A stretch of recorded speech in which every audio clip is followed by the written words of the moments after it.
Welcome to the Salmon Runs YouTube. Enjoy the video. In this video, I will explain how to reset your Acura RDX oil light.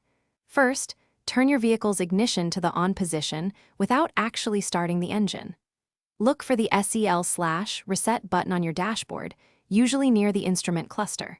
Press and hold this button down until the oil life display appears on your screen.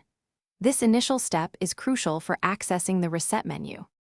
Once the oil life display is visible, release the SEL/reset button for just a moment. Now, press and hold that same button again, this time for approximately 10 seconds. You'll know you're on the right track when the oil life display on your dashboard starts to blink. This blinking indicates that the system is ready to be reset. After the oil life display begins to blink, release the button once more.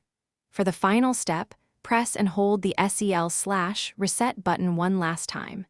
Keep holding it until the oil life display changes to 100%. This confirms that your oil life light has been successfully reset and you're all set to go. Remember, resetting the oil light is not a substitute for an actual oil change. Always ensure you're performing regular maintenance according to your vehicle's schedule. Consult your owner's manual for specific service intervals and recommended oil types to keep your RDX running smoothly. For those who love to read, the new Kindle Paperwhite offers an amazing experience. Check the description below for a link to the Kindle and other great deals you won't want to miss. Keeping up with your car's needs ensures its longevity and your safety on the road. Thanks for watching.